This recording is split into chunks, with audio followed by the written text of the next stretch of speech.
What do you want next? WBO. IBF in that order.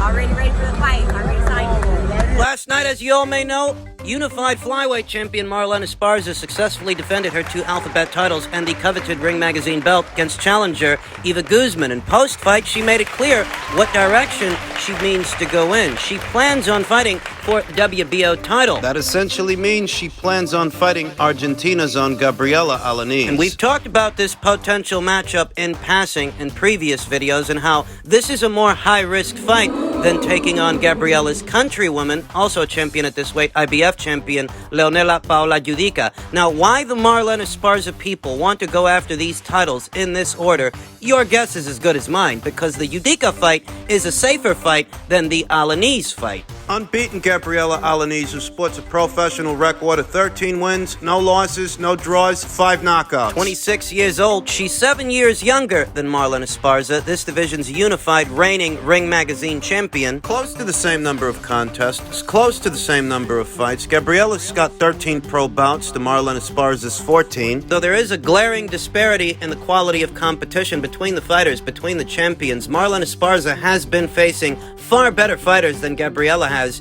fight by fight. Sinicia Estrada, Sulem Urbina, Beth Zamora Silva, Naoko Fujioka, Annabelle Ortiz. It's not even close. Marlen Esparza has been fighting better fighters, far better fighters than Gabriela Alaniz has, though what makes Gabriela a credible threat to Marlen. 2 things working against Marlen Esparza here. At least in the past, Marlen Esparza hasn't exhibited the best gas tank. Now, her gas tank does seem to be holding up these days. A few fights ago, she looked the kind of fighter that fades down the stretch, that might get off to a strong start, might be sharp in the beginning, fades as the fight progresses. Fades down the stretch, even if they've got a fix on that issue here and now. A hard puncher, hard volume puncher with a good work rate, well, those gas tank issues could start to show up again. For Marlen Esparza, they might, depending on whether or not Gabriela Alaniz can penetrate the guard and land those hard shots, find a home for those punches. The Argentinian slugger is a noticeably bigger puncher than Marlen Esparza. That goes without saying. Marlen's calling card has never been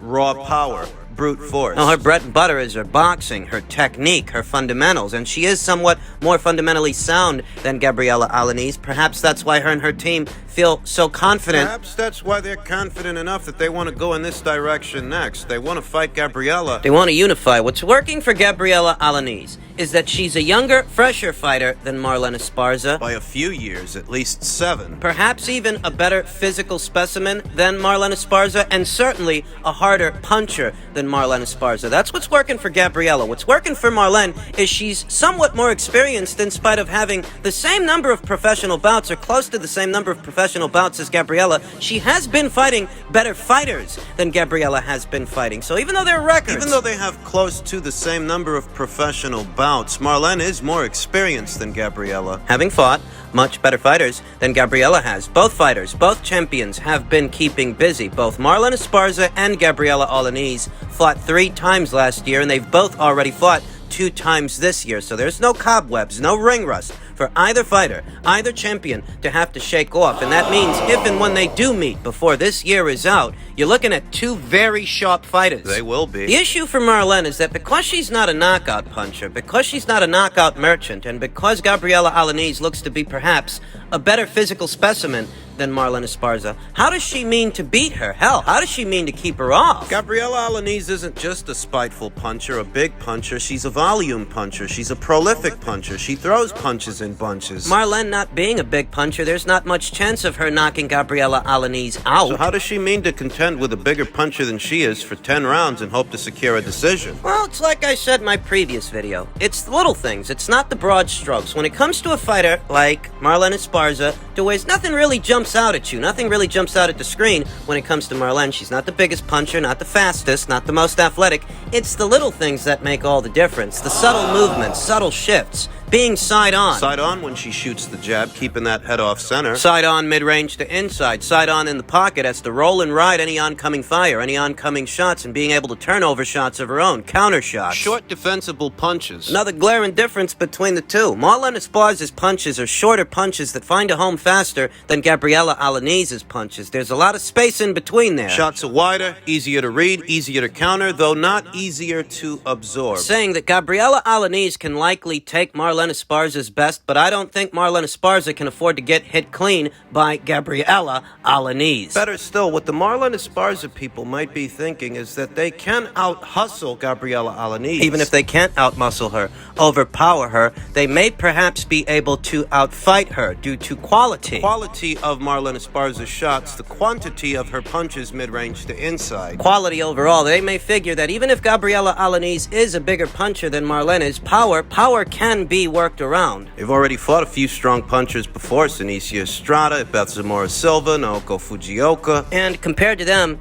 capable fighter that Gabriela Alaniz might be, she is a greener fighter than those fighters were, than those fighters are. You better get her now while she's still a newly crowned champion, while she's still somewhat green. The more experience she amasses, the more dangerous she could become over time. For my money, this is the best fight you can hope to make in today's flyweight division, and I'm looking forward to it. It's admirable that Marlen Esparza wants to grab the bull by the horns, and it's admirable she wants to take Gabriela on straight away. I didn't think she was going to do that. Here's looking forward to this later on this year. Men's lightweight news. Bob Arum very recently spoke to Fred Hawthorne of Barbershop Conversations and said he's told Devin Haney that he will get the Vasyl Lomachenko fight if he wins the George Kambosos Jr. rematch on October 15th, and Loma is able to leave Ukraine for a tune-up bout first. I would have much preferred to see Devin take on Vasyl Lomachenko straight away, but Devin's not at liberty to do that. For the uninformed, for those not aware, Devin Haney has to fight George Kambosos Jr. next because George had a rematch clause incorporated into their initial agreement, their initial contract, and he has so exercised that rematch clause. Thus, Devin is not at liberty to fight someone else.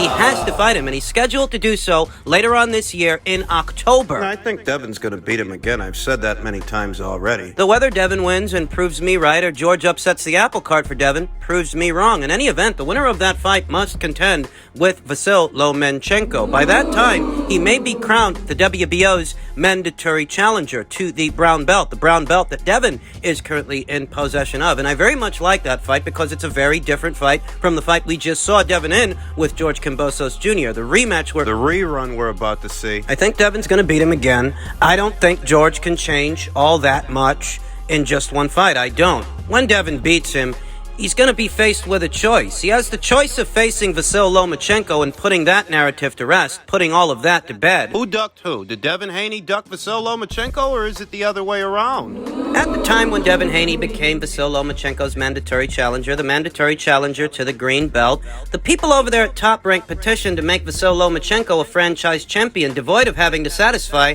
any mandatory challengers, at least at that time. And to some people, that was interpreted as a duck. That's how some people felt about it, though my take on the whole thing is more nuanced. The Devin Haney fight is a very winnable fight for Vasyl Lomachenko. Make no mistake, he's not under threat of being stopped or dropped by Devin Haney. Devin Haney couldn't stop Yuriorkis Gamboa. He's going to stop Vasyl Lomachenko. He couldn't stop Jorge Linares. Devin ain't got the punching power to where Vasyl Lomachenko has to avoid him in order to avoid being stopped or dropped. He's just not that big a puncher. He wasn't then, and he still isn't now. And if the people at Top Rank petitioned to make Vasyl Lomachenko a franchise champion, it wasn't to protect Vasyl Lomachenko from Devin Haney. He doesn't need protection from Devin Haney. The real reason behind that was they already had a plan in play for Vasyl Lomachenko to take on Teofimo Lopez. That was a fight that they were already building before Devin Haney even became the mandatory challenger to the green belt, in tandem with Eddie Hearn's expressed desire to get Vasyl Lomachenko over to the DAZN and Matchroom side of things for at least one fight by way of a purse bid. He already tried to do it before with Anthony Crolla. By way of the WBA, a fighter that Top Rank ended up overpaying, in Bob's own words, to make sure that the rights to the fight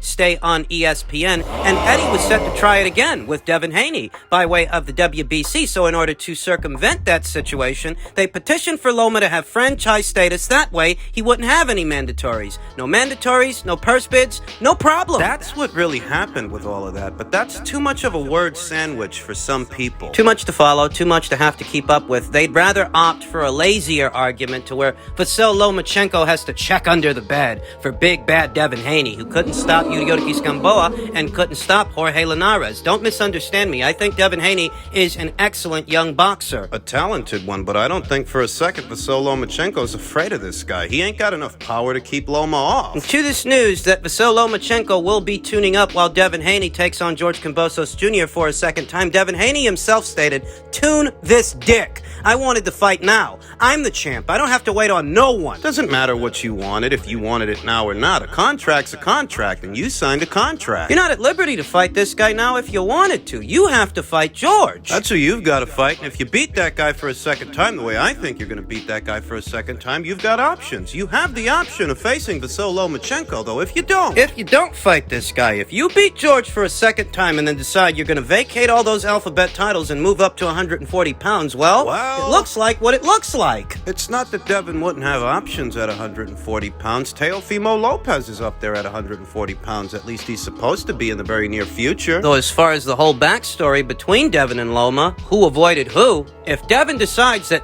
right after the George Kambosos Jr. fight is when he wants to move up to 140 pounds, to a lot of people, it's gonna look like he's trying to get out of that Vasyl Lomachenko fight because the opportunity is there. Or it will be if he beats George again. Meanwhile, all Loma's got to do is tune up with whoever he's gonna be tuning up with. The other variable in association with this story, when last we saw Vasyl Lomachenko, the last 2 times we saw him, he looked like the Lomachenko of old. Driven, capable, nuanced, a pound-for-pound talent is what he looked like against Richard Commey, against Masayoshi Nakatani. He's got to look that way again this fall. Well, he is the question, and who's he going to be fighting? We've got to wait and see. I don't want to make any bold proclamations here and now because I don't know how he's going to look. I don't know what we're going to get in the fall months upon Vasyl Lomachenko's return, though I will say, if he looks like the guy that beat Masayoshi Nakatani, and he looks like the guy who beat Richard Commey, you could give him very good odds to beat Devin Haney. Speed and accuracy of Devin's jab in tandem with a half step back was enough to neutralize George Kambosos Jr.'s efforts to become this division's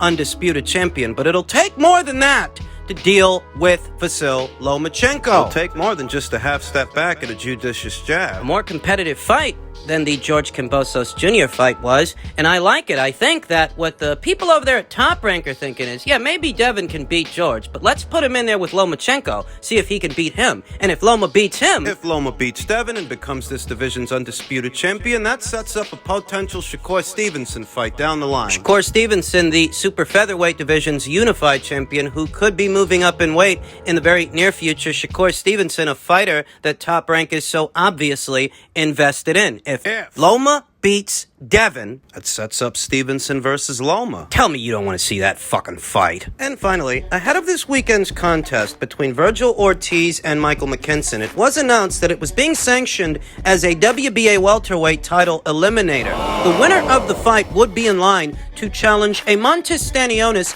for his secondary version of the WBA title. Virgil Ortiz was already the #1 contender for both the WBA and the WBO, as well as #2 with the WBC and #3 in the most recent IBF ranked standings. It's safe to say that Virgil Ortiz at minimum has established himself as a top 10 welterweight in the division, in the world, especially having stopped McKinson. Because these were the ranked standings ahead of this past weekend's contest. After it, it's safe to say that Virgil Ortiz has a credible argument to be one of the top 10 welterweights in the world. I think that goes without saying, which has given rise to a lot of conversations. Yeah. A lot of conversations about a lot of fights that aren't about to happen. Virgil isn't about to fight Terrence Crawford. He's not about to fight Errol Spence Jr. or Jaron Ennis, for that matter, who's over there on the Showtime side of things. What? Talk about any of those fights. You're wasting your own goddamn time. This development came as talks for an ongoing undisputed welterweight championship clash between WBA, WBC, and IBF champion Errol Spence Jr.